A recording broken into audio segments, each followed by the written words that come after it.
Hi, everybody. I hope you guys are doing well. Cooper Cool, how are you doing? I'm first to say hello. Love you, Jules and hubby. How does it feel being a grandma? Amazing and beautiful is what I remember. It is the great, what, absolutely no doubt about it. One of the greatest things that ever happened. Cooper Cool. Yeah, love it. It's wonderful. Um, Splitting up my time to spend time with her and my daughter, as well as, back here in Texas working, and it's expensive, but it's worth it because they're only little ones, right? I hope you're doing well. Hey, Vicky Carpenter, how are you doing? Stay hydrated. The heat's crazy. I read what there is 100 million people under the heat dome right now. So that's a lot of people that are hot.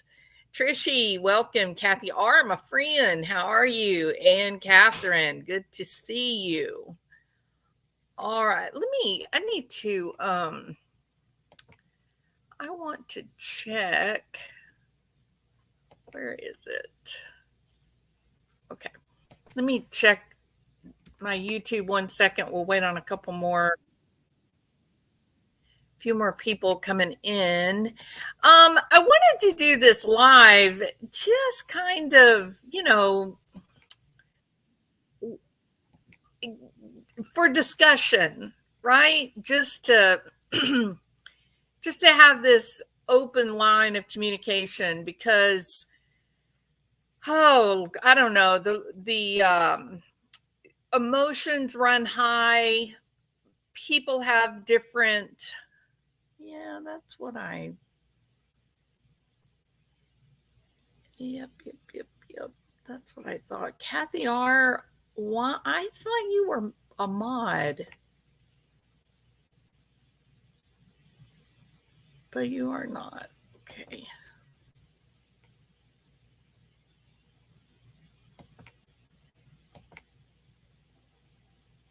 All right. And then yeah, that is in fact Amber's face. You would be right. So Martian Planet, she's here. She's a mod. Hey, Mark Klein. I'm gonna make you a mod too, real quick. Standard. Okay. Yeah, I wanted to make sure that we had enough mods here because, there's probably going to be some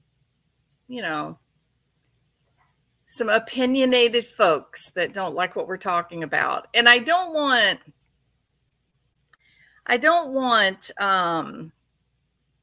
people, I don't want like anyone like really silenced as much as just remove any comments that might be hateful or trying to start an argument with each other in the chat, things like that. Does that make sense? Hey, sweet tea. There's Martin. He's here. Okay. So yeah, if there's people coming in that have nasty comments or whatever, just remove the comment, not block people and all of that. Obviously, unless they act ugly, All right, so we got lots of mods now, so we're good. Okay, so did Mark Klein, did your mod, for some reason it's not showing you. No, you're okay, you are a standard mod. Okay.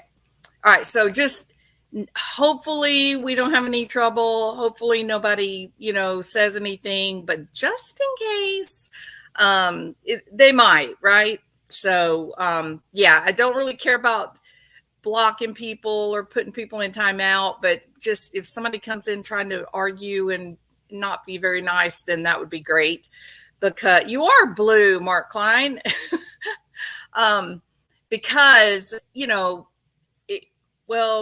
things kind of popped off today in YouTubia, so we may get some nasty comments, and we may not. It may be absolutely perfectly boring and low key. I hope everybody's doing well. Martin, how are you? It's been quite a long time since we've really talked. Are you doing well? Hey, Cinnamon, good to see you. Thank you. Thank you. How are you, Martin? How are things going in the world of Barry behind bars? Are we making any progress on getting in there? Good, very good. Glad you are. Yeah, there's a lot of people in the United States that are very hot right now, and thankfully, we stay pretty cool here as long as the wind keeps blowing, right? So we're doing pretty good. Hey, Connie, good to see you. Well, so why did I want to talk about this thing today, guilt or innocence? Well, the reason that I wanted to talk about it is because the Utopia is dividing into kind of drawing up. We've turned into like the Bloods and the Crips. You know what I mean? We're fighting against each other on this kind of ideology about how people should or should not cover crime stories. I think it is so interesting because, like, we had John Ray come out this past week, and he basically threw Victoria Yearman under the bus. And as John Ray threw Victoria Yearman under the bus, Dr. Gary Bricado stood there as if to endorse said action. And people were stunned. Now there was another group like me. Yes, I was stunned, but it's kind of interesting, isn't it? It's an interesting thought that we have an active serial killer. Now, Dr. Bricado thinks that Yearman stopped. I do not believe he stopped, not for a minute. I think he changed location. Perhaps he changed tactic. But a serial killer as active as he has been from such a young age, no, he didn't stop. He's still physically healthy. No, he didn't stop. So John Ray presented information a lot with Dr. Bricado standing there that sort of opened the door, the curiosity, the conversation about, was his daughter included on his abomination, right? Has she been raised in such a way that she was exposed to what he was doing, and that she has gone through an incredible level of desensitization trauma, and that's led her to a place that she has some very dark, very frightening interests that are definitely outside the interest level of most 30-year-old young women, correct? We also have the mother, Asa Ellerup. We've got her hair on some of these bodies, full hair with follicle on multiple bodies. So how does that happen? That's very strange. It wasn't an accidental oopsie.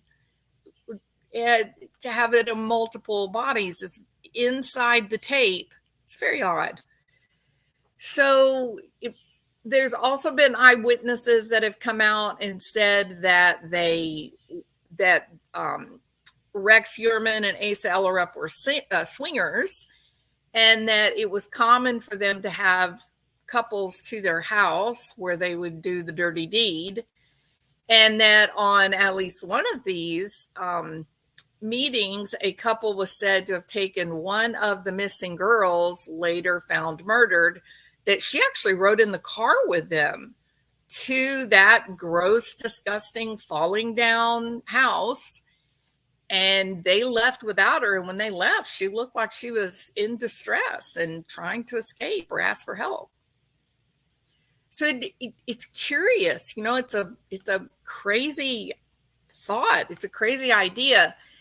And I cannot remember the name. If I take a minute to see, his serial killer, he was from Texas, and they prosecuted his daughter, or they were going to prosecute his daughter, and I can't remember the guy's name. Let's see. Oh, shoot. I thought it would come up fast, but I don't see it, and I don't see it. I watched a documentary on it the other day. David Parker Ray? Yes. David Parker Ray, he was a guy, his moniker is Toy Box Killer, and he was actually born in New Mexico, and his daughter was implicated. He used a 18-wheeler trailer, like a semi, like a refrigerator box, and did special soundproofing to it. And we also know that Rex Heuermann made modifications in his basement and essentially made a torture chamber downstairs in the scary, gross house they lived in. And David Parker Ray, the Toy Box Killer, he did very much same thing, but it was instead the icebox on an 18-wheeler trailer, and he did upgrades to it. And then he would entice women to come to his quotation marks toy box, where he would then do terrible things. And he videotaped and recorded this insanity. He operated mostly out of Arizona and New Mexico. He had multiple accomplices that helped him procure women. Overall, they believe that he murdered more than 60 women. He was finally, he lived in a place called Elephant Butte, New Mexico. He was in 2001 convicted of kidnapping and torture, but he was never actually convicted of a murder. He died of a heart attack in 2002, I believe, and died. He had a plea deal on the table, which basically saved him from a murder charge. And what was so interesting about David Parker Ray is really the inclusion of his wife for a while, and then later his daughter. The daughter was able, the way that he ended up being caught, it was actually one of the daughter's friends who was brought to him by his daughter, and she was drugged, and she didn't really remember what happened, though she obviously knew there was something curious and unusual. In the days afterwards, she didn't really remember what happened, but to make a long story short, they ended up finding a video recording of her, and the cop said, "Is this you?" And she was horrified because she had literally zero memory at all. And in the end, it was her. And he did terrible things to her while she was out, and then actually let her leave and go home. So he did later graduate to murder. His daughter made some, I don't remember how her case came out.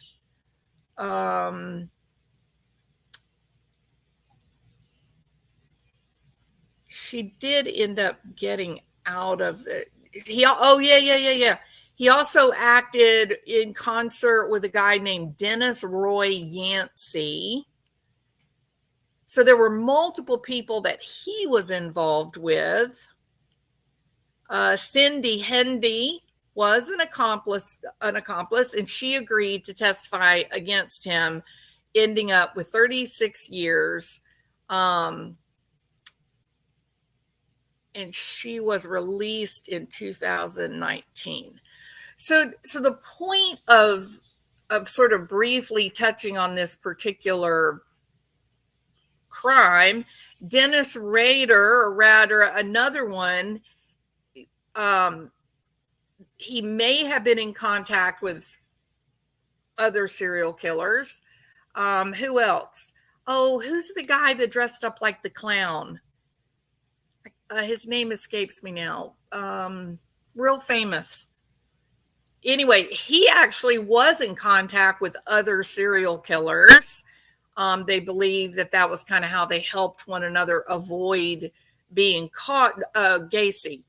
That's how they ended up helping each other avoid being caught, because they were confusing the evidence. They were mixing the evidence purposefully. So the reason I briefly touch on this history is John Wayne Gacy, because it's not unusual for these lifelong, very ill serial killers to find one another, to find like-minded individuals. And maybe they don't all out say, hey, I'm Ted Bundy, I'm the killer you're all looking for. But they sort of regale one another with tales of their horrible, nightmarish appetites, right? And they kind of titillate one another and build one another's confidence up or inspire one another. And there has been conversation among those professionals that study these guys that have suggested, is that how Kohberger ended up going in for such a big hoorah with what really appears to be one of his first kills, right? Now, I'm not sure if that is correct, but it is one line of inquiry that the think tanks have sort of gone off on, is, was Kohberger in touch with people like, I don't want to say her name because she gets so upset when people talk about her dad. He had a professor that was in touch with the serial killer, and they believe that perhaps he was in touch with the serial killer mailman. And did he sort of get enticed into doing this, and then them tell the locked up serial killer the excitement of the moment, right? Kind of like Silence of the Lambs kind of flavor. So it's not psychologically, it's not really unusual that these people would look for like-minded monsters. But if you are the child of these people, or you're the ex-wife, or you're the perhaps even possibly the victim's family member, then it doesn't feel good to have this new information to bubble up and come out, does it? Feels bad. If, for example, in the case of Sebastian Rogers, he's a missing 15-year-old. It's a very just mysterious and curious case, because you've got both of the dads, who were the stepdad and the biological dad. They were off working several hours away. The only person that Sebastian was around was Katie, by her own admission. And the cops have said they have no reason to believe that Sebastian walked out of that house. There is no evidence that Sebastian left the home. The other curiosity, I think, is that, and not very many people have talked about this, but when the cops showed up at the house that morning, Sebastian's shoes were sitting by the front door, just like Shanann Ruchek Watts. Her shoes were also by the door. Her shoes being right by the door, that was actually the final straw that prompted her friend Nicole to call the police and say, something may be wrong with my friend. We need a welfare check. I can see her shoes. They're right by the door, but she's not here. Her car's in the garage. Something is off. So imagine being the father of Sebastian and walking into the house and seeing Sebastian's feet, his shoes right there at the door. You walk into a brand new house. What do? You kick your shoes off. You don't walk all over the carpet and stain it, make it ugly. You kick them off. Why? I would ask his mother this. Why, Katie? Why in the world would you have shoes that are too small for your son still laying by the front door? Your excuse, this idea that Sebastian did not walk out with any shoes on, your excuse is that he hit a growth spurt and he had outgrown all of his shoes and you were gonna be replacing them, just hadn't gotten to it perhaps. But it still doesn't explain why the child wouldn't put his shoes on as they walked out the door. He clearly wore shoes when they went to the bowling alley. He clearly wore shoes when he went to get his colossal popcorn. So the shoes by the door, just by logic, common sense, he wore them hours before he left. So why the hell didn't he put them on if he walked out the door, Katie? These are not questions that are designed to just sort of victimize one of the parents. In fact, the only parent that was with him the last time that they think he was at his home. These are not to target anybody. It's a realistic question. If the shoes didn't fit him, why were they by the door as if he had just walked in and kicked them off his feet after the big day out with overstimulation, right? So I think it would be a really good idea, and I'm sure, of course, the cops have already done this, get some good security film of that last day when he had his last supper. Look at the shoes he's got on his feet. Are they the same shoes that were by the front door? I'm going to guess yes, they were. So these questions, these situations that come up, like the question about Victoria Yerman, why are her Rumble account and her Tumblr, why are her online accounts, even though they've all been scrubbed to the neophyte user, the white hat hackers can go in and find accounts and remnants of accounts. Why, when those people were made use of their skills, were they able to uncover some of the accounts for Victoria Yerman and find out that she was very interested in cannibalism? That is not normal for a 30-year-old girl, right? And apparently John Ray and his people took steps to verify that this was in fact Victoria Yerman's account. She was the one using it, not Rex Yerman. That was my first thought. I said, well, it's probably Rex Yerman. He just set up some sock accounts and pretended that he was Victoria, right? But no, these accounts were active after Yerman was arrested. So I don't think that the curiosity that uncovering this information about Victoria Yerman's online interest, I don't think that it is off limits. I don't think you want to, portray it to the whole world. But I think that if you're law enforcement, a legal, an attorney, a private investigator, psychologist like Brucato, I don't think they're off limit in terms of inquiry and curiosity. I think there's enough standing history, right? Precedent, if you will, a priori knowledge. There's enough knowledge. There's enough situations historically that, in fact, we have seen serial killers that involved family members, not just involved them in terms of desensitizing them to violence, but use them for procuring people to molest or kill.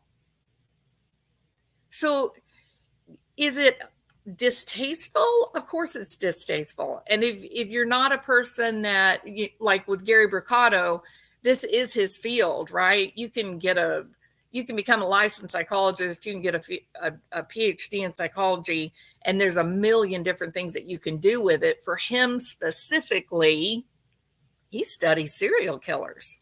This is right up his alley. This is a once in a lifetime opportunity for him to study this peculiar family involvement or potential involvement from an academic point of view. And if you study it from an academic point of view, then you increase the possibilities that the next time the serial killer, is not able to kill for 40 years before you catch him. So there's utility in asking these questions. There's utility in uncovering these mysteries. There's utility. It's useful to the greater good, right? And again, I wouldn't be at all comfortable telescoping her art and her activities, on my YouTube channel for discussion. I wouldn't be comfortable with that at this point. But you just know full well that she is under investigation. There's no doubt about that. So that brings us back to this question about Sebastian Rogers and the discussions that we're all having.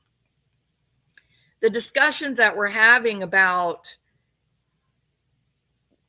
is it even possible that Sebastian would even leave the house in the middle of the night alone, wander away, much less to do it with no shoes on? Is that even real? Is that what is the possibility? What is the statistical chances that Sebastian specifically would just up and leave? Right? It's very difficult to believe. Those people that work with people on the spectrum, it's not a story that you can envision. I would be much, much, much, much, much more open to the possibility if this was a neurotypical kid. If this was just a regular 15, 16-year-old kid, had friends, maybe he's a little wild, maybe he's, got some friends he parties with. Yeah, I'd be all in. Of course, the kid, snuck out of the house, went to go hang out with friends, bad things happen, right? I could totally buy that. But Sebastian wasn't that kid. He was quite limited. You heard Katie say sometimes he was not verbal. That he had sensory issues. It's just not a real thing to imagine that he would get up sometime between midnight and 3 a.m. We say midnight because that's when Mr. Chris told Katie to go to bed. And about 3 a.m. because that's when the flashlights are walking around the neighborhood. So sometime in that period when there was a car in the neighborhood that then leaves, what'd he do? He just got up out of his warm, cozy bed and he said, hey, I'm going to walk to my dad's house because that's really the only place that he had to go. I'm going to walk to my dad's house in the dark, no shoes on. And then he walks out of the house with his socks or bare feet and did not leave a trail that bloodhounds could pick up. No. Look, the statistical likelihood that this kid walked out of the house with socks on or nothing on his feet and did not leave a trail for the dogs is exactly 0. Isn't that right, Christopher Proudfoot? It's exactly 0.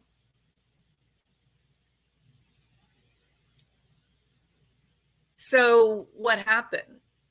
Now, me saying these things, and this is why, as you look at the chat, there's a high number of people that have wrenches in here, because this is exactly the kind of topic that really pisses some people off, because people have chosen up sides. Like I said at the beginning of this, we've kind of divided ourselves into the Bloods and the Crips, right? We're having a showdown now. This is like gangland wars in Utopia. And there's a group of people that have sort of coalesced around Seth, and they say they have made a judgment. No, Seth seems really authentic. Seth looks like a man who is deep into grief for his missing child, deeply in grief. I watched Deception Detective yesterday, and he said that he used his model to evaluate Seth's activity, the interviews and such that he's done online as well as on television. And he says that Seth comes out squeaky clean. There was literally not one single red flag triggered, no matter which interviews that he looked at for Seth. Seth absolutely fits the model of a man who is deep in grief and freaking out over his lost kid. Not true with Christopher Proudfoot and Katie. They did not go through his model squeaky clean. They had some real glaring problems, and unfortunately, the interviewer confounded his model. She interjected and began telling them what they should be doing. It was not good, and he was a bit frustrated. But even if I don't use someone's model to try and evaluate their behavior, I'm not big into the whole behavioral analysis stuff. I think it's useful in some respects, but it's definitely not a hard science. But if you don't even want to do that, if you just want to say behavioral analysis is bunk when you're talking about criminals and guilt and innocence, the only thing I need to know is that Katie was the only one at the house with this kid. His shoes were found at the door when the cops arrived in the morning. His shoes are found at the door. Sebastian's phone, well, it's in the kitchen, y'all. It's in the kitchen. Now, riddle me this. Why is it that a young man who's going to take a walk, and about the only thing I can think of is he would want to walk and go to his dad's house, right? Well, let's just say he did befriend someone online.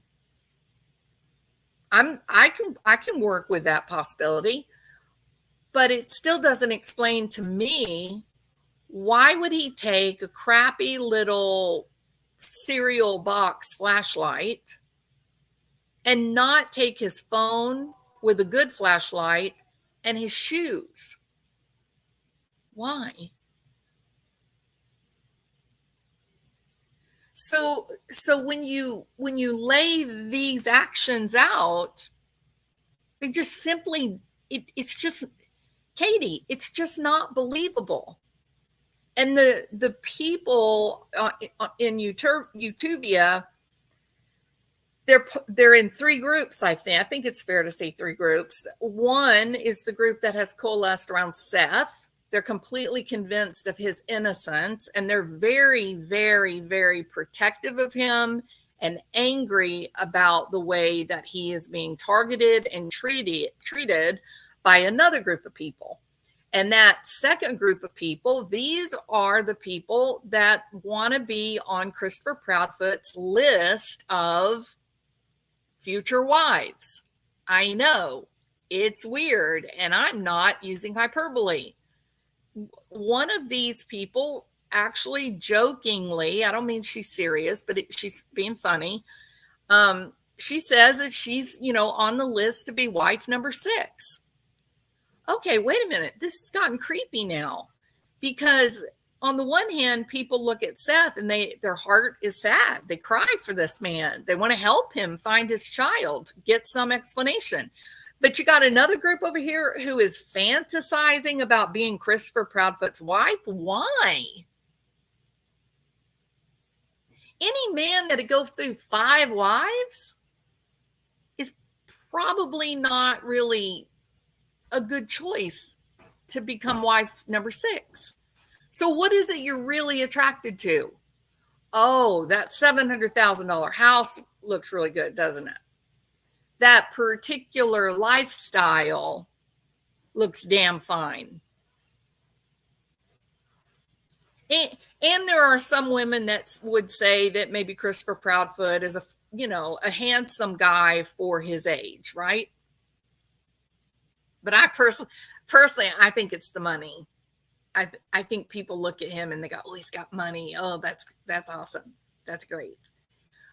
Stop a minute and think about what you've heard. This is a guy who will backhand a 4-year-old and tell him it's time for him to man up. This is a guy who took a belt and hit a kid that was on the spectrum because he wasn't wearing his belt.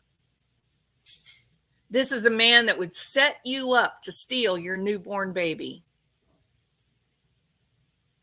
Why do you want to be his wife? I mean, he sounds perfectly miserable. I listen to these stories and I just feel misery at the thought of something such as that, correct? Yeah, look at Christopher Watts, who kills his wife, who's pregnant with his son, and his 2 little girls, not even in school yet. And yet, when he goes to prison, there's crazy women writing him letters in prison,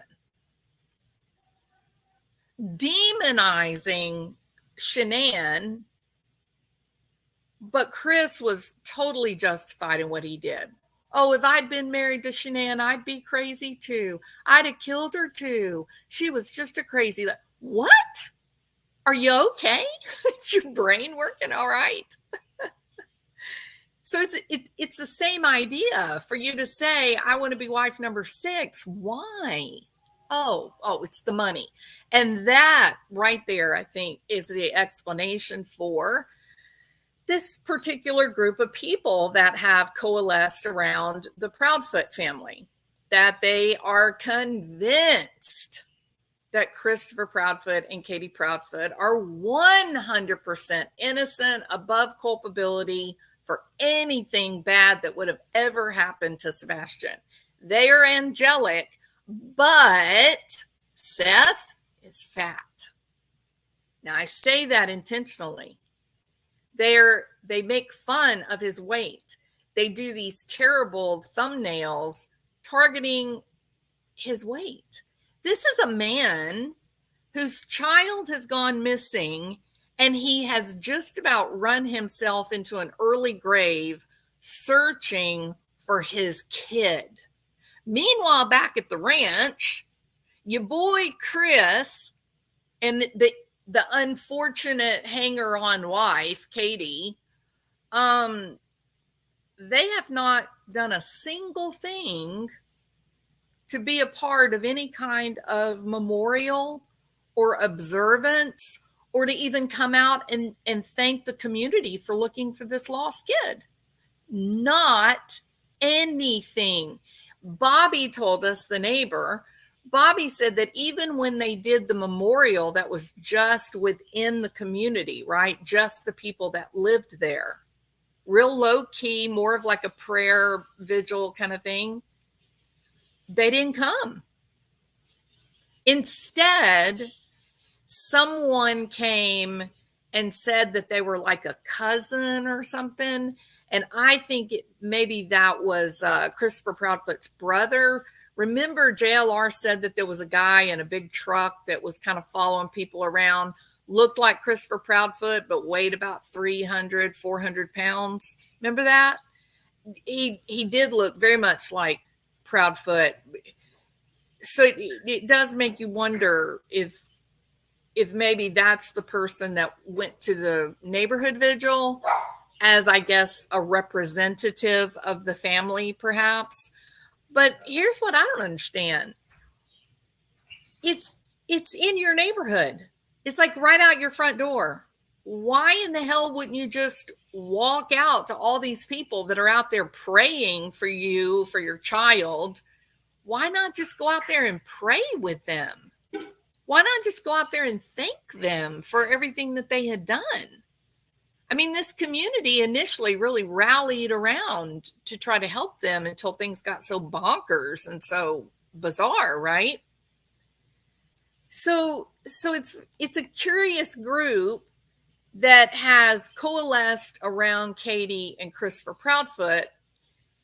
And what they say is this, and I can respect this to a point. They say that Katie and Christopher are victims, that in the same way that Sebastian is a victim, Katie and Chris are also victims. And that when people question some of the peculiar things, decisions that they've done, that they are victimizing what are victims. And that makes you a grifter and a liar and a cheater. And Christopher Proudfoot got very, very, very, very focused on who is making money off of Sebastian's situation. Who's making money? Who's doing videos using Sebastian's name? He got super, super focused on that. He even said, like a little small child having a temper tantrum, he said, I got to get up in the morning and go to work. I don't have a GoFundMe like Seth. It's like, wow, Christopher, you're not looking real good there to wife number 6. You kind of look like a little whiny baby that's, having some sour grapes, It's a bad deal. So I just couldn't work out in my mind.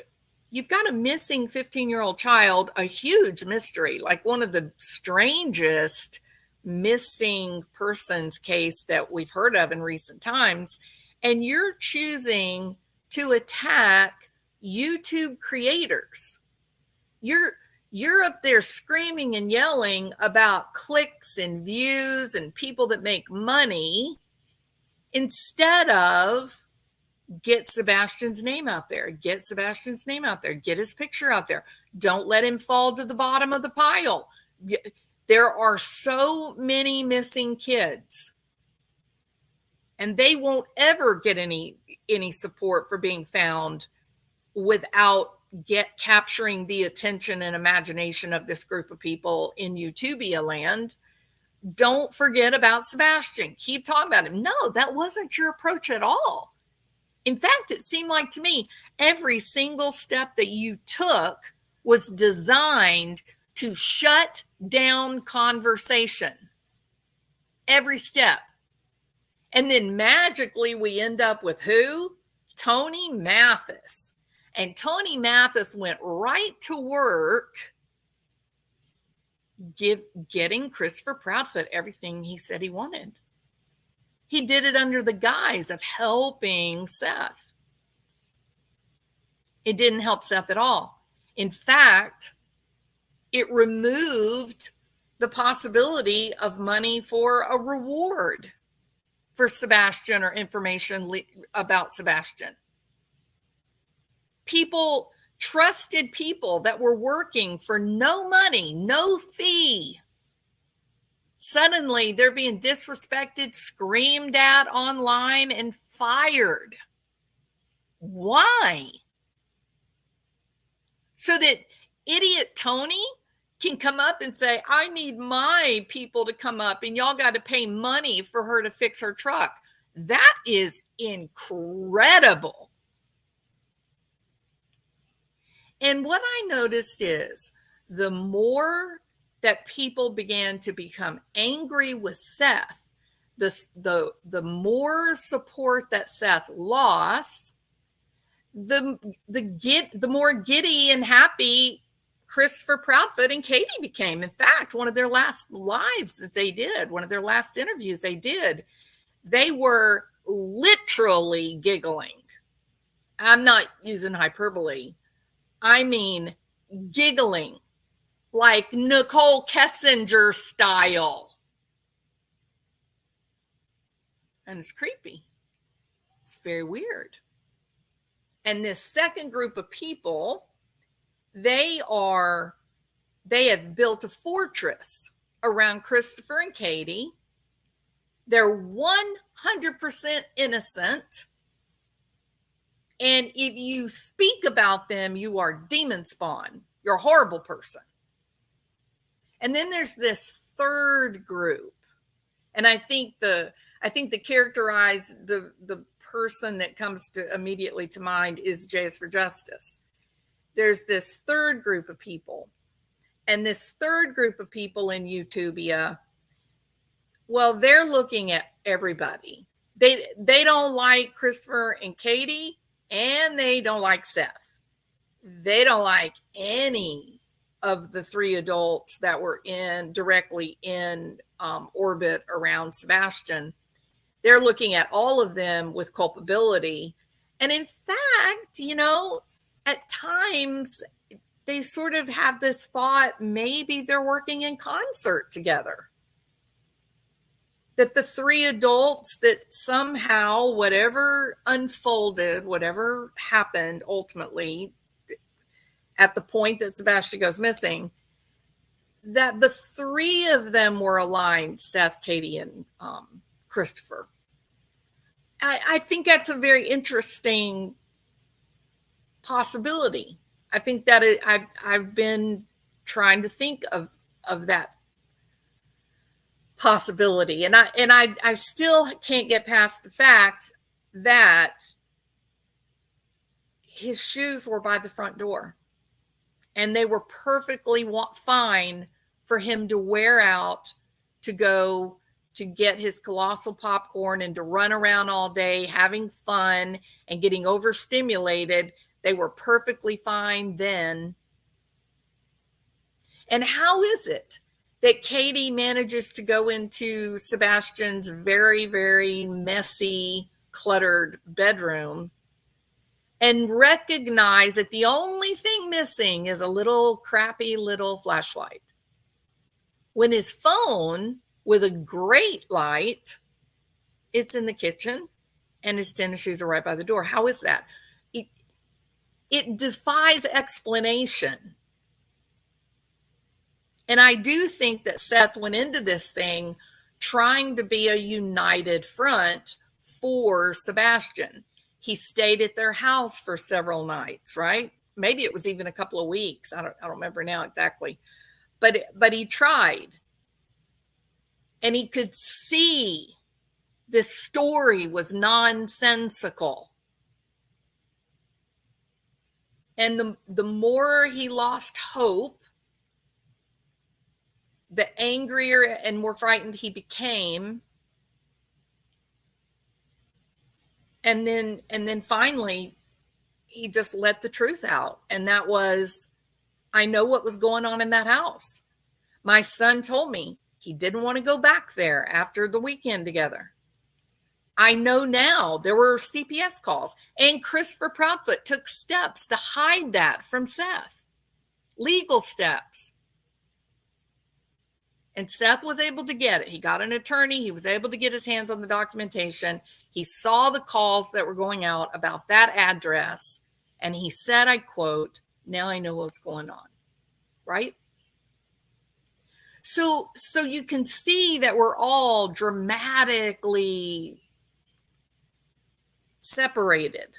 We're all looking at this in a dramatically different point of view. And Sebastian is right in the middle. He's the common denominator. Where is he? And so you've got people like the behavior panel. You've got people like Deception Detective, Peter Hyatt, Pat Brown.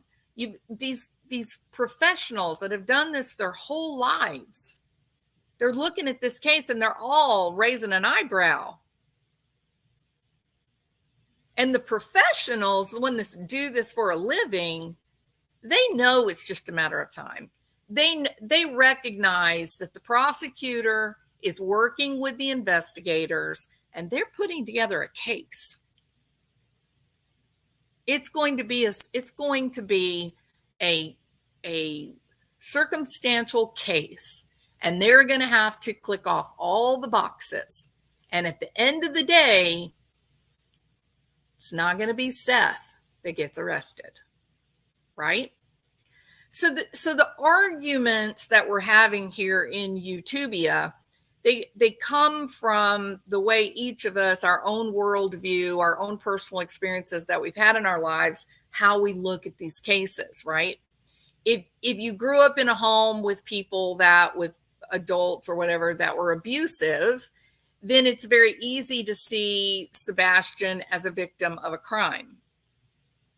If you grew up in a home, though, where the mother was very protective and loving, and the biological father, they were divorced and he was a horrible man, then you could grow up thinking, okay, well, I think Katie protected Sebastian, but Seth was the villain. And so there's lots of fighting back and forth between all of us about what we think. And the road that they have taken, those that want to protect Christopher and Katie Proudfoot, the road that they have taken has been one of, you have no right to talk about Katie or Christopher or the facts of this situation, even if you watched the interviews and you witnessed the bad behavior on Christopher's part. Even if you did that, you don't have a right to talk about them because they are ultimately the victims. Wrong. Y'all are wrong about that. The victim is Sebastian. The victim is Seth. Seth is the only one of the three adults in his life that's actually been searching. He's the only one of these three adults who's actually broken down on camera crying.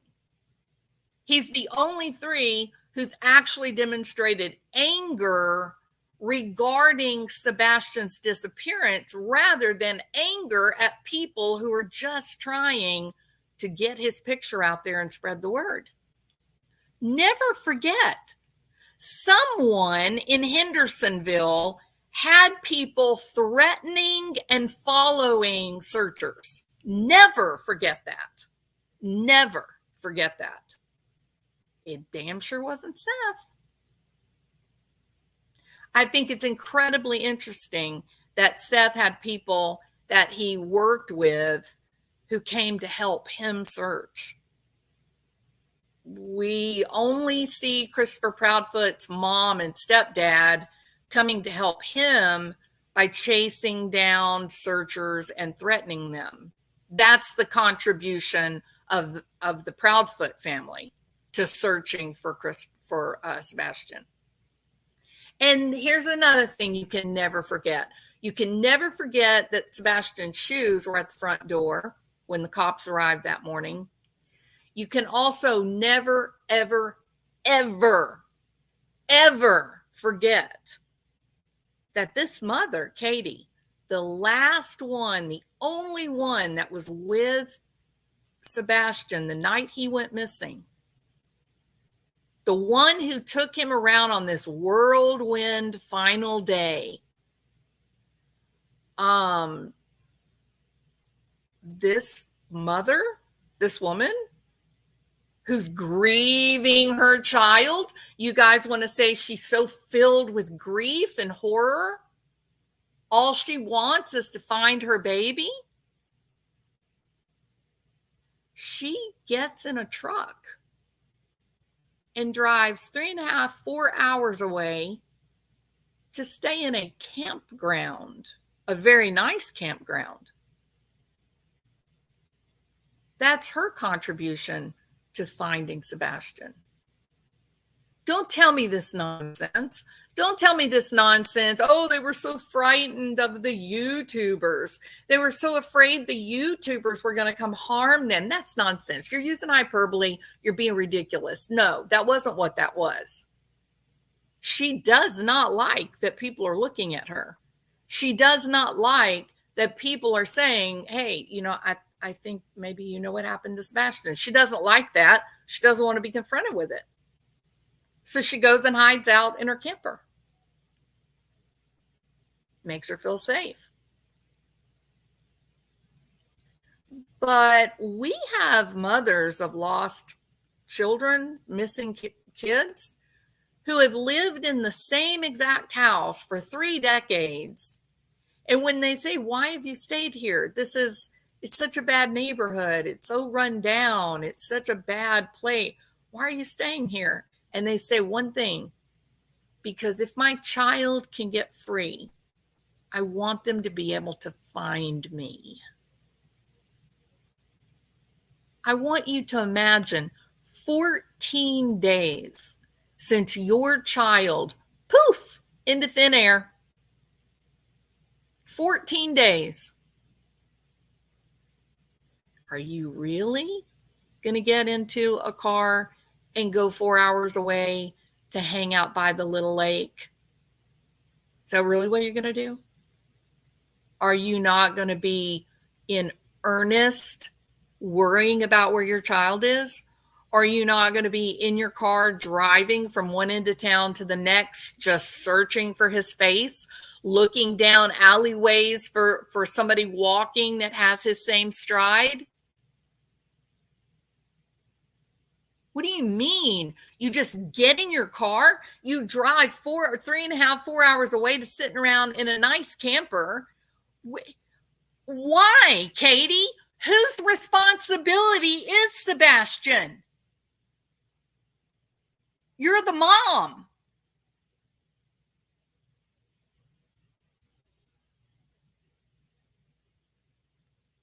It's shocking that this group of women berate Seth. They act like little small elementary school children talking ugly about his weight and such. I mean, this man has been maligned on a level you can't believe. They've decided he's a drug addict. Well, guess what, you guys? He can't be a drug addict. He gets drug tested, random drug testing at every sheriff's department in the country, okay? This is like when y'all came up with the idea that Shanann had Munchausen by proxy. Shut up. You don't even know what you're talking about. You say the craziest things about the actual innocence. But the very people in a position of culpability, you jump through all kinds of hoops and climb ladders and contort your body into the most unusual of positions to try to say, no, that they're completely innocent. In fact, I'm going to marry Chris when he gets divorced from Katie. It's so strange. So the lines have been drawn on the question of guilt and innocence. That if you believe that Seth is innocent of harming Sebastian, but you believe that Katie may know what happened to her, or Christopher Proudfoot may know what happened to Sebastian, then you're a bad person. You're an evil person. But if you malign Seth and say that Seth is a shady character and Seth is the one that hurt Sebastian, then you're welcome into the fold in making this grand declaration that Katie and Christopher Proudfoot are innocent. And you've got Deception Detective over there trying to determine which of these people doing these interviews, which ones seem to be actually authentic and honest, and which ones seem to be pulling the wool over the eyes of, unsuspecting innocents. And so I thought, well, that's a very good question. How do we know? How do innocent people behave? How do guilty people behave? I'll never forget the frustration. I had a YouTube creator who attacked me I don't mean physically attack, but accuse me of doing something that I did not do. I didn't even know about it. When I found out what the accusation was, my jaw hit the ground and I thought, good God, this is so bizarre. And so what did I do? I went live and I said, I don't know what this person, why they would say this crazy thing, but that didn't happen. And I didn't do those things. And I didn't say those things. And the fact that this person is saying it over and over and over again is crazy to me. I don't even know this person. Why would they do that? And people came in and said, yes, you did. You're a liar. You're denying it too hard. You're too passionate in your denials. And of course, that made me even more emotional to deny it. So do innocent people that are innocent, do they get angry? Yeah, they do get angry. They do get frustrated. But here's the difference between a guilty person and an innocent person and the anger they may demonstrate. If a person is guilty and someone is questioning them, trying to determine, hey, are you being wrongfully accused, or do we need to make a case against you, right? Yes, they'll show anger. Just like people that are actually innocent and being wrongfully accused will also get angry. But here's the difference between the two. The person who is innocent, that is being wrongfully accused, they will get very, very angry, and then they will demand to be investigated. They will demand to have the cops act upon them. Just like we saw that girl in Austin, where her friend stole the baby, killed the mom. Remember that? Not Heidi. What was her name? Yeah, it was Heidi, wasn't it? Anyway, the husband, he was furious. There were people that were there in Austin at the police station that were coming out and they were telling people, oh my God, I could hear him. He's screaming at the cops. He's screaming at the cops. He's telling the cops, arrest me. Do whatever thing you want to do to me, but quit talking to me and get out there and find my daughter and my wife. Stop talking to me. Just put me in jail, but go find them. He was ready. Give me a lie detector test. Do whatever you want to me. I don't care. Gather everything you can about me, but for God's sake, get out there and find them. Find them now. That's an innocent man. Investigate me, investigate me, investigate me. Do whatever you want to do to me and get your asses out there and find that baby and my wife. I don't care what you do to me, but find them. That's an innocent person. You want to know what the anger of a guilty person looks like? The anger of a guilty person looks like this. How dare you? How dare you accuse me? You have no right to accuse me of hurting Sebastian or taking Sebastian or even knowing about it. And I'm not answering a single one of your stupid questions. I don't give a shit. You don't even come in my neighborhood. I'm going to stand out in the middle of my road, and every car that comes by, I'm going to scowl at them, force them to stop, and then go over there and scream at them and tell them to go home. I'm not speaking to Sebastian's biological father. Don't you dare bring your trained military bloodhounds over to my house. No one is going to come in my house. No one's going to come inside of my fence. No one's going to walk down the road with bloodhounds. I'm done. You're not welcome in my neighborhood. Stay away from my neighborhood. Stay away from my wife. Stay away from me. Don't ask questions. Don't talk about it. Keep your mouth shut. Don't monetize. Don't use Sebastian's name. What's the difference between those two demonstrably angry people? What's the difference? One of them said, do whatever you want to do to me. I don't care. Go in my house. Tear everything I own into a million pieces. I don't care what you do. Lock me up in a jail. Do whatever you want to do. But for God's sake, please go find my baby and my wife. Please. That he was actually heard screaming at the top of his lungs in the police station. That's how we know about the anger and what he was saying. He was yelling at them, put me in jail, arrest me now, but go find them. Compared to Christopher Proudfoot, who moved heaven and earth to try to make everybody stop talking about Sebastian. This man literally wanted people to stop talking about Sebastian. Literally. Isn't that crazy? The difference between the two types of anger that gets demonstrated. Sure, you are going to be mad if somebody accuses you of something that you categorically did not do, but it's not going to null the drive to find your loved one.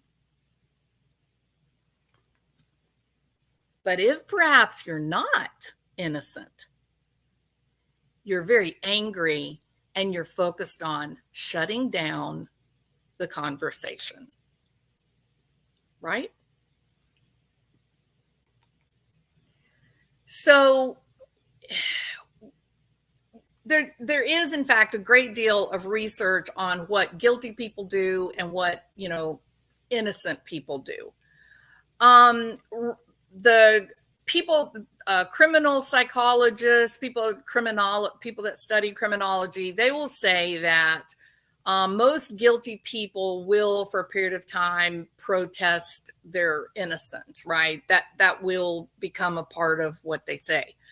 But there are signs that they generally mostly look for in terms of suggestion of innocence or guilt. One of those is, this is straight out of research, y'all. The guilty party will attempt to conceal evidence. No, don't bring your dogs here. No, I don't care if your dogs did, that they are cadaver dogs working in the United States military. I don't want them around my house. In fact, don't even bring them in my neighborhood, because if you do, I'm going to raise a ruckus and scream and yell at you and make you miserable. Don't bring them here. That's right. An attempt to conceal evidence. That is a huge red flag. I was one of the first ones that I know about that received, do not talk about Sebastian. Do not put Sebastian's name in the title of any of your videos. Stop talking about This was within 2-3 weeks of Sebastian going missing, and I got some joker telling me, stop talking about Sebastian. Oh, really, Chris? Huh. Imagine that. You have got to be a miracle on this planet, because every single parent of a missing child, they are pleading and begging with the news, online influencers, anyone they can find that will get their child's picture and story out there. Gather evidence. Because if you got a pair of eyes in California, and you got a pair of eyes in Oregon, and you got a pair of eyes in West Virginia, West Virginia, North Dakota, South Dakota, Kansas, Delaware, Maine, Massachusetts, Florida. Everywhere that somebody hears this story and gets interested in Sebastian, that's the same as you being there, Christopher. It's all eyes looking for Sebastian, and your dumbass is running around within weeks of this kid going missing, telling creators, don't talk about Sebastian. Why? An attempt to conceal. Don't bring your dogs here. An attempt to conceal. No more communication with the father, Seth. Attempt to conceal. Running off to live in a trailer 4 hours away from where your missing child is, well, we call that one evasion. That's right. That's number 2 on the list of common signs of guilt. Evasion. Not going to the memorials. Evasion. And the third is a refusal to cooperate. It's quite interesting that the cops come out and say, yeah, you know, Katie and Christopher have been cooperative and Seth has been cooperative. And yet you didn't seem to be able to get along with Seth. You could get along with your little friends at the sheriff's department, but you wouldn't get along with Seth. Anything he suggested in working together as a team, you somehow found fault with. Looks like there's some refusal to cooperate. You've never been a part of any of the search teams. Your own family is running around trying to chase away searchers. You're turning away the United States military trained dogs? That is evasion, attempt to conceal evidence, and a refusal to cooperate. The big 3 of guilt. And although the research shows that another common sign of guilt is disproportionate panic or fear, you've got to listen to the messaging of the panic and the fear.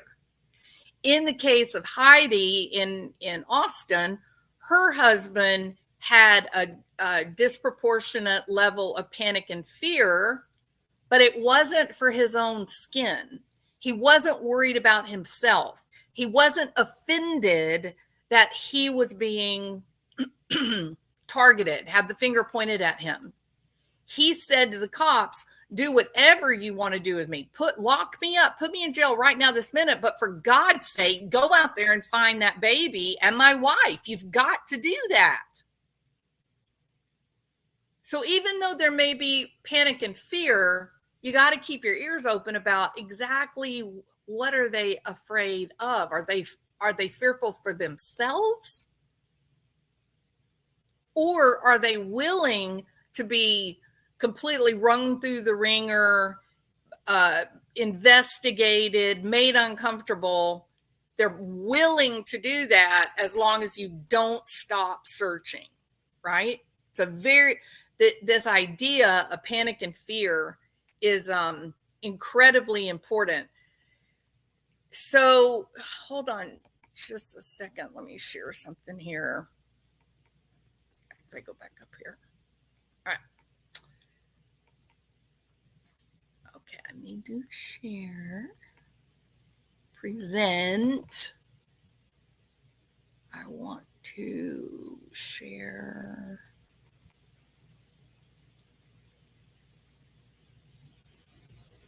Okay, well, let me do my windows. Yeah, right there. Okay.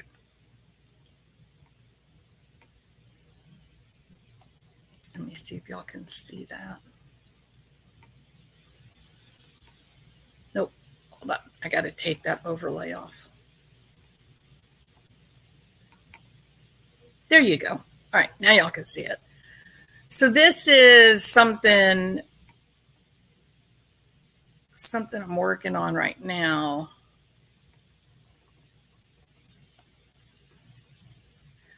So the model that Deception Detective uses as he is evaluating these interviews and information, trying to look for people that may be demonstrating some awareness of guilt or innocence, he uses the first 7 in this list, okay?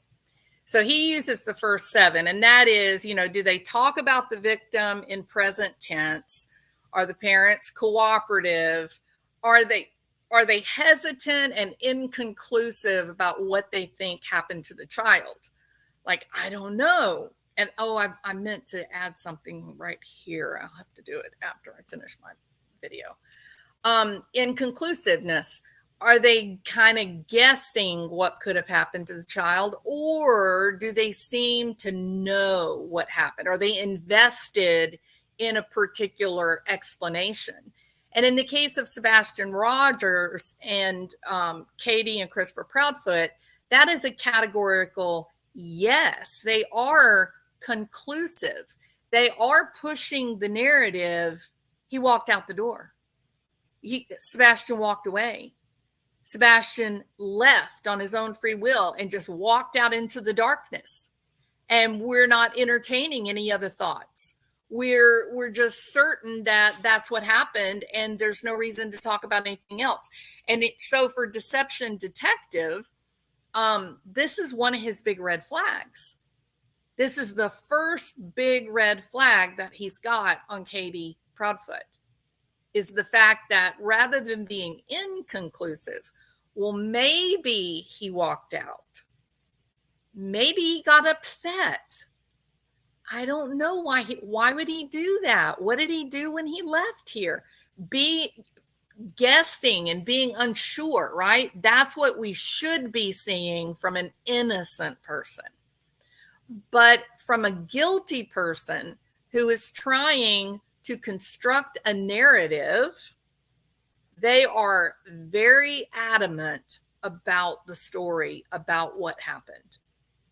Sebastian got up out of bed in the middle of the night and walked out of the front door. I don't know why. I didn't see him. I don't know what he was wearing. It's not my fault. He just poofed into the night. That didn't happen, Katie and Christopher. It just didn't happen. You can declare it all you want. You can stand with confidence, portray that. But the reality is that is not even a remotely likely possibility. It just is not. But here's the one big, huge red flag that I have that I'm going to add in here after this live. My big red flag is this. So they and Christopher doesn't matter in this, right? Because Christopher's not there. Christopher's off several hundred miles away working. Katie is declaring, she's making this declaration that she knows beyond a shadow of a doubt that Sebastian walked out the front door into the night, correct? That's her. She's not willing to entertain any other thoughts. Here is how, this is the information that lets me be confident that it's contrived. It's not real. It's not what happened. The red flag for me that makes this simply unbelievable, that the idea that he walked out is unbelievable, and here it is. Because never, not once, in 120 something days, not a single solitary time has Katie or Christopher said, what did he do? Like, he walked out of the door in the middle of the night. The lights are off. Dolly already found that the light bulbs were unscrewed and removed. So he walks out into the darkest of night, in the middle of the night, cold. What happened to him? Where is he? We haven't found anything that belonged to Sebastian. How is that possible? You think about Barry Morphew. There were things found. There was a helmet found, right? The bicycle was discarded. There were things found. Later, there was a bicycling shirt, extra small, turquoise, exactly what Barry Morphew said she was wearing. But in the case of Sebastian Rogers, you've not heard, not for 1 second, the mother of this child lamenting. Where did he go? Where is he at right now? What's happening to him? Are they being kind to him? Is he being fed? Is there something to drink? Not once. But the last interview that these two bozos did, they were giggling and laughing like they were smoking weed and just enjoying a great relaxing night and that everything all was well. Giggling.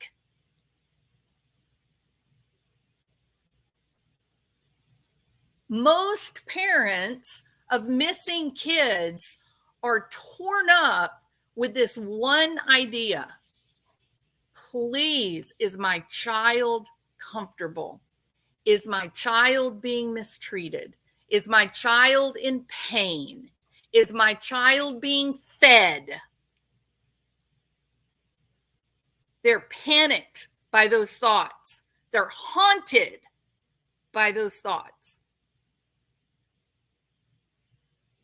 And you got Christopher Proudfoot and Katie over there making stupid ass little jokes about, oh, his goofy smile, his goofy run, extra malt, extra malt. Where is your concern that your baby is being fed and taken care of? Is he scared? He's a kid on the spectrum.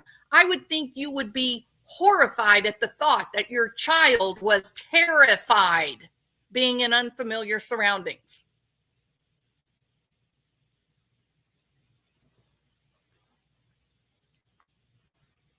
And we don't get that from this couple. Their story as presented, it ends with, I don't know why he walked out that door. I don't know why he walked out that door. I don't know why Sebastian would walk out that door. Oh my God. Walking out the door is not the problem. It's what happens after he's outside, Katie. Once he gets out on the street and he's walking, what happened to him? Did a car run over him? And the driver picked him up and threw him in the back seat to go discard his body because they were scared? Was he planned on being picked up and driven away somewhere? Did a pedophile just happen to stumble upon him? Where is your concern about what happened to that child after he walks out of the door? Because that's the real fear. That's where the real demons are. Not, I don't know what made him walk out that door. I just don't know what made him walk out that door. Have you, for one instant, considered where he is right now, this moment, today? Is he warm? Is he in pain? Is he being mistreated? Is there food? Is there water? Is he being beaten? You're not asking yourself any of these normal parental questions. None. And that is weird. That is very, very strange. So the red flag for me is not just how certain they are, the story they tell is he went out the door. More important to me, is that that's where their story ends. Their story ends once the doors closed and Sebastian's no longer in the house. They seem to completely just disregard what happened to this kid after he left the house. They never address the kidnapper. They never address Sebastian himself until the interviewer prompts them to do that, right? So she interjected herself, which then confounds his model, right? So it's unfortunate. She says, thank you. And at one point she does say, don't quit looking, don't stop searching. So that was really a good, those were, number 6 was a good point. Number 7, you didn't exactly get a call to action, but again, she did say, thank you for your help, but don't stop searching. So I say 6 and 7 are okay.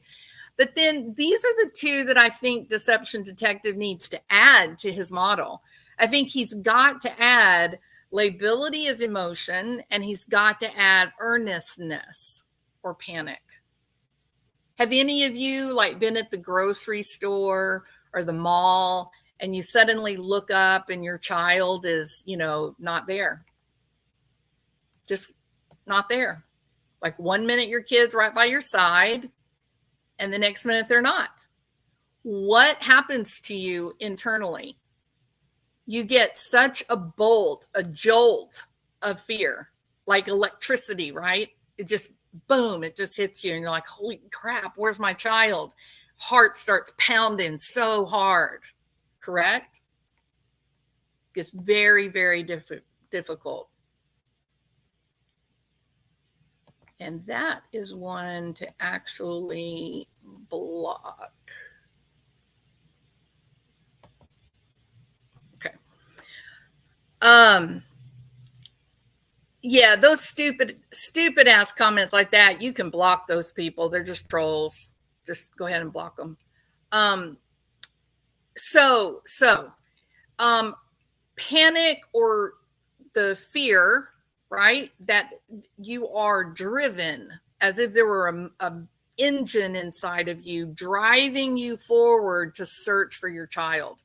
I mean, we've seen in some of these situations, we've seen the parents get into a fist fight to try to get to their child. Do you remember the shooter in, Bill, what was the school shooting where they held the parents back from going in? Uvalde. In Uvalde, it was terrible police response. It was a nightmare. But so many parents showed up at the school and they're all fighting because there were no cops in the school and they were fighting to get in. There were even parents that left the scene so that they could go around to the back side of the school and make their way into the school as if they were special forces. I mean, there were parents that were throwing punches at police officers. They had parents on the ground that were putting handcuffs on them because these parents were panicking and they're going, you sons of bitches are not going into the school to protect my child. My baby is in there. What do you mean you're not going in there? I'll go in there. And it was incredible, absolutely incredible what they were done.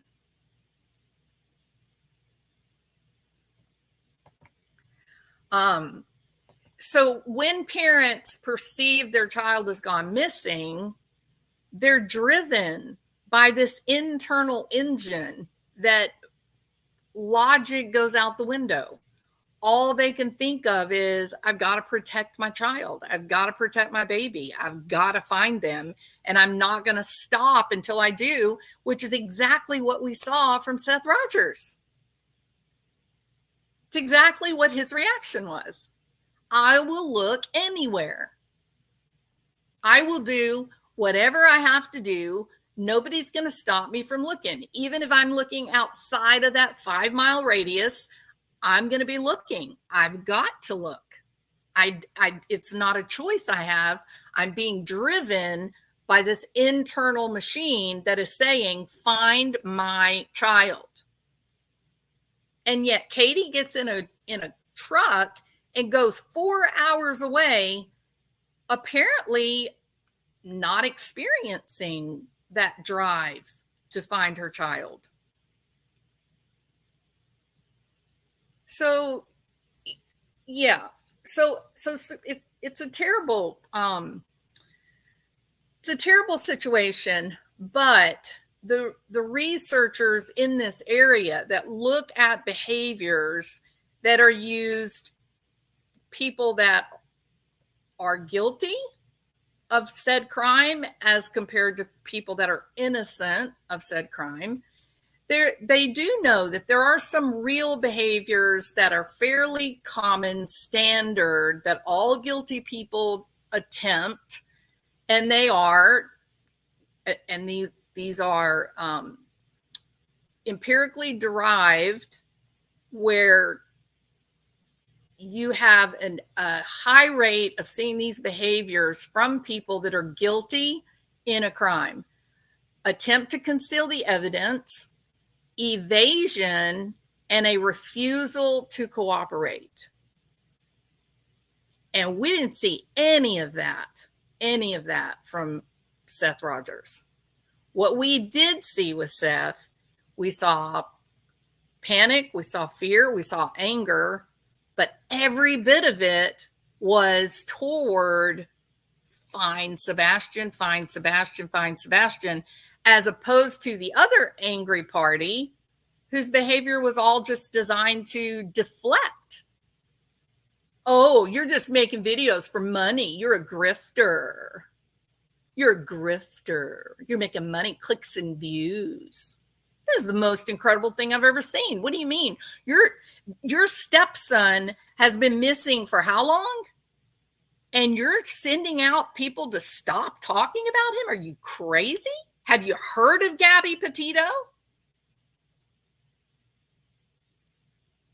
Deflection, attempts to conceal evidence. No, don't bring your military dogs over here in this neighborhood to search. Incidentally, the cops have been very clear. They did not track Sebastian's scent. There was evasion, taken off 4 hours away, hiding out in a camper, and refusal to cooperate. Why aren't you going to the vigils? Why aren't you going and handing out water to the searchers? Why aren't you yourself searching? Why aren't you going online begging whoever took your child to bring him back?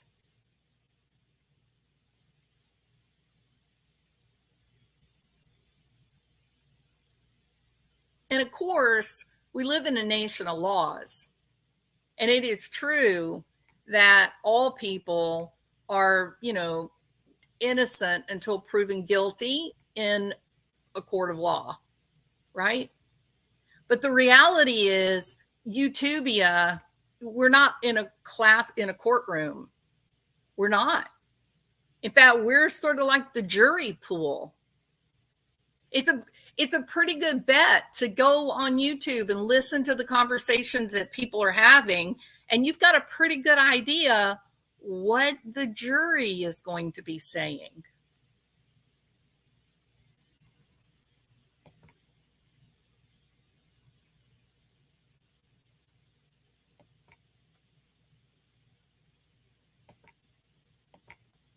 You got a pretty good idea what the jury is going to be saying, correct? Yeah, y'all, that you're going to have to get rid of anyone who's using either the T-Rev moniker or the Seth Rogers moniker, and we'll sort it out later, but that's not them. So don't let any of those comments go by.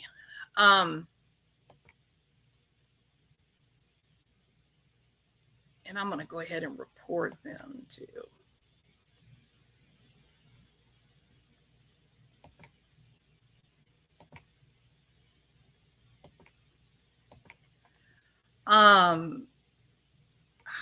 User. Yep. All right. So long story short, The reason that I wanted to do this live is because of this constant battling, those people that have circled the wagons around Christopher Proudfoot and Katie Proudfoot that have attacked Seth. This conversation about how innocent they are and how guilty Seth is, it's just nonsensical. It's silly and foolish. You see these people that are coming in making these comments. How mature do you think they are? Like, what do you think's wrong with them? They're just weird fringe people, right? They're not people that have they're not using any kind of logic. They're just they just want to stop the conversation. And yet everything I talked about today is factual. The information on the behaviors of guilty people versus innocent people, all of that is empirically derived. It's all very good information. And it gives you a framework for how you're going to listen to these interviews as you go back through them and take note of the details. It gives you a framework for making sense of what you're listening to. Is this someone that is just full of it, or are their words just nonsensical, or do they align with normal human behavior? And some of these interviews have been horribly bizarre. But the one person whose interviews have not been bizarre have been Seth Rogers. It not just for me, but for Deception Detective as well. Seth is demonstrating exactly the behavior that you expect to see with an innocent person.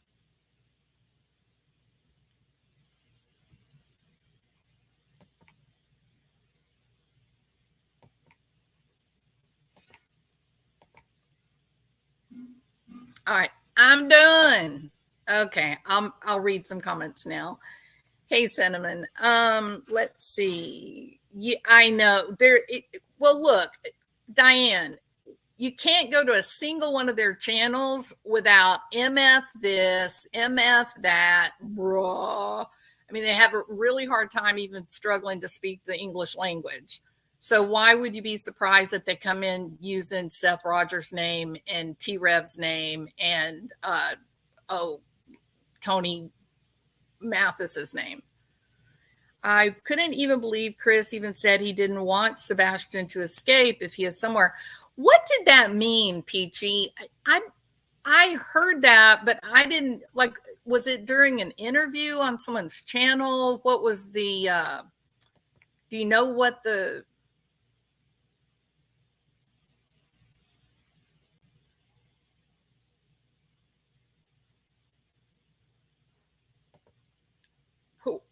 do you know what channel it was on? I don't know. I'd heard people say that, but I don't know what it is.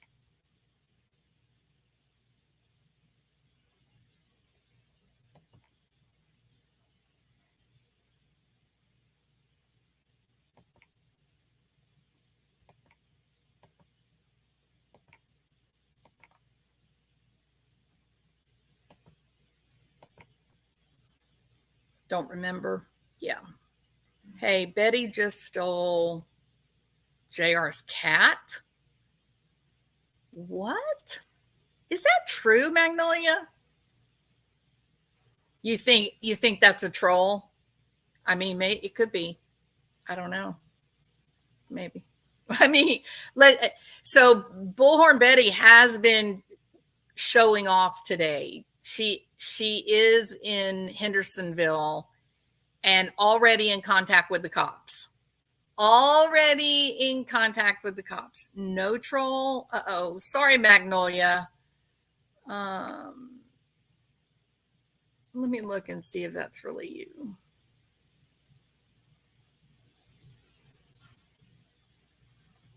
No, I think that's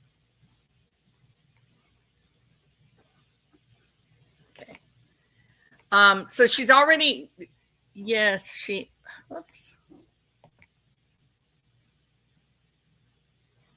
Oh, I don't believe that. That is a troll. Yeah, you're out of here, Magnolia. I'm going to report your ass. You guys are so bizarre. Truly bizarre people. All right. Definitely a troll. Yep. Okay. So we don't know where that, but so Bullhorn Betty is in fact in Hendersonville and has already called the police. She's claiming, I mean, I thought she was reporting, it looked like she was reporting, maybe it was Christopher Proudfoot. Now, look, the minute she gets in town, she starts driving past their house. That's a crime, Betty. That's called stalking, and you should not do that. You should not go real life. That's just horrible what you're doing. But it got confusing because she picked up the phone to call to say that Christopher Proudfoot was stalking her and doing bad things to her. But then as soon as the cops get on the line, then she starts saying that Cluminati did it. So it's like, wait a minute, that's not who you were going to report. So why are you now saying her? Anyway, she seems to be either off her rocker or she's just trying to get views. She's just trying to do sensational things and get people to come watch, right? So I told you guys that that there would be weirdos coming in. I told y'all. It's not one troll, Diane. It's a group of them, maybe 6 or 7 of them that come out of the "we love Christopher, we're going to marry Christopher" crowd. Hope you do marry Christopher. I hope you do marry Christopher. He's going to make you miserable. So knock yourself out.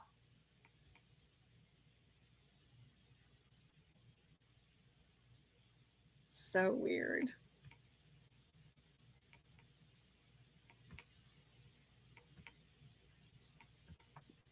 All right. So I'm done. Brittany will be going live in about an hour. And I don't know what she's going to be doing over on her channel, but I thought that, you know, I think it's a dangerous practice to try to stop people from having respectful conversations. I don't think we can do that. I think it's this idea that somehow you're not allowed to discuss these crime cases. I don't know where that comes from. I mean, they're talking about it on Law and Order or Law and Crime. They're all discussing it. What is the problem you have? Well, because there's a lot of professionals that have channels on YouTube, and they do a really good job of pointing out the facts. You got the lab over there is working with the interview room. The interview room has got seasoned detectives. People have been doing this for decades. They know what they're doing. You got Dr. Brucato. He damn sure knows what the hell he's talking about, what he's doing. The lawyer Lee, she's amazing, absolutely amazing. There are so many, Scott Reich, lawyer, Dr. G, there's lots of people like me, licensed psychologists, there's forensic psychologists, and they all are talking to you guys about real things. You're getting an inside view. You're getting a window into the way these investigations go. And apparently, for some reason, with Sebastian Rogers, there's some people that don't want you talking about it, which is interesting all by itself, isn't it? And don't think, Christopher and Katie, don't think for not even a moment that the prosecutor, the district attorney, he's watching all of this. They're putting together a case. These circumstantial cases take longer to get them together. And the investigators will go and they'll say, here's what we got. And the district attorney is looking at the law, the charging guidelines, and they're saying, do we have A, do we have B, do we have C, do we have C, D? And the investigators say, yeah, we got A and we got B, but we don't have C, but we got D. And the prosecutor will say, okay, well, I need you to go find C. So go get your butt out there, see if you can find it, bring it back when you got it. And eventually, one of these days, the district attorney is going to say, we're ready. We can charge them. We fulfill every letter of the law right here. Let's go get them. And it takes a little longer, but they're coming. They're coming, certain of it. All right, peeps. You guys are awesome. I found you from Brit's channel. I will definitely be back. Thank you, Kaylee. I appreciate you. You can see we are generating a great deal of troll activity today. So I appreciate you. I appreciate you being here. Thank you so much.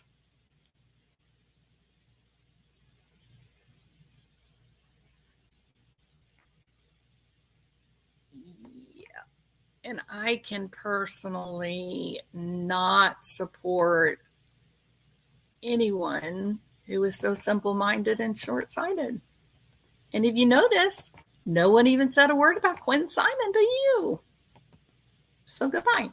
I reported.